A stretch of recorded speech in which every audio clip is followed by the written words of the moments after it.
selfie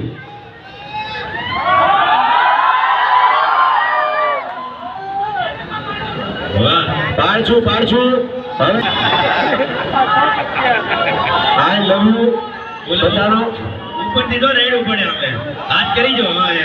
પેલા તમારા લીધે તો આજે મેં ઘૂંઘણિયા ભજીયા નથી ખાતા અને તમારે સક્સેસની શરૂઆત કરવી હોય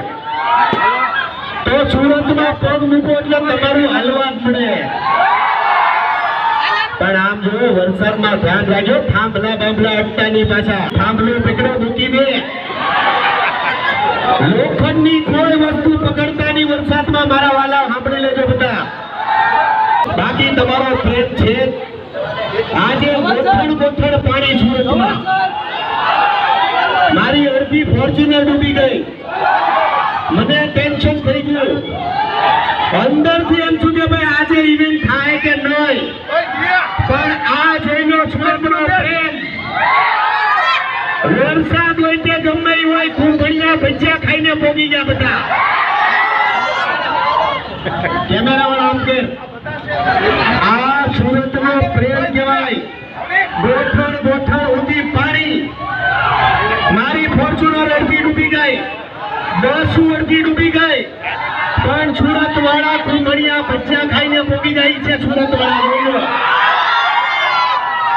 બાકી ખાસ સુરત વાળાને કહેવાનું સુરત ને આખા ગુજરાતમાં બધાને દાંતના પ્રોબ્લેમ છે કે નહીં આખે ના હારાની દાઢ હળી જાય છે ગમે એ મારા દિવસમાં 3 વાર બ્રશ કરતો હોય તો એની દાઢ છે ઉપર પોગી જાય છે એટલે તમામ લોકોને કહેવાનું કે ભાઈ દાઢનું બેસ્ટ સોલ્યુશન દાંતોનું બેસ્ટ સોલ્યુશન જોતું હોય તો ક્યાં આવવાનું સ્માઇલ એક્સેલમાં અમારા ધવલભાઈ મોજીલા માણસ ક્યાં છે ધવલભાઈ મારી જેમ ઓછું બોલે પણ કામ વધારે આપે એ છે મોજીલા માણસ જોરદાર તાળી થઈ જાય એવા ડોક્ટરોની કદર હંમેશા કરો કે જે કદાચ 10 રૂપિયા કમાતો હોય 4 રૂપિયા ગરીબો પાછળ વાપરતો હોય ને એમના માટે હંમેશા જીવવાનું રાખો ખોટું કીધું કે નહીં એટલે હંમેશા કહું છું સુરતમાં બિઝનેસ બધા કરે છે ગુજરાતમાં બિઝનેસ બધા જ કરે છે પણ 10 રૂપિયા કમાતા હોય ને 4 રૂપિયા ગરીબો પાછળ વાપરતા હોય ને એને સપોર્ટ કરાય કે ન કરાય ધવલભાઈ એમાંના છે મોજીલા માણસ લોકોને કહું છું કે ભાઈ હું પૈસા માટે કામ નથી કરતો જે વ્યક્તિ ગુજરાતનું સારું વિચારતો હોય એમના લોકો માટે હંમેશા દોડું છું એમના જબરજસ્ત ડોક્ટર છે ધવલભાઈ જોરદાર તાળી થઈ જાય અને 2 સુટકેસ ભરીને લાવ્યો છું અમેરિકાથી સાંભળજો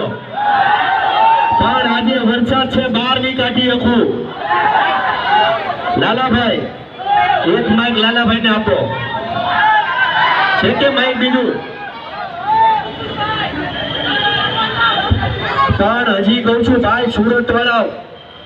વરસાદની અંદર લોખંડનો થાંભલો પકડતા નહીં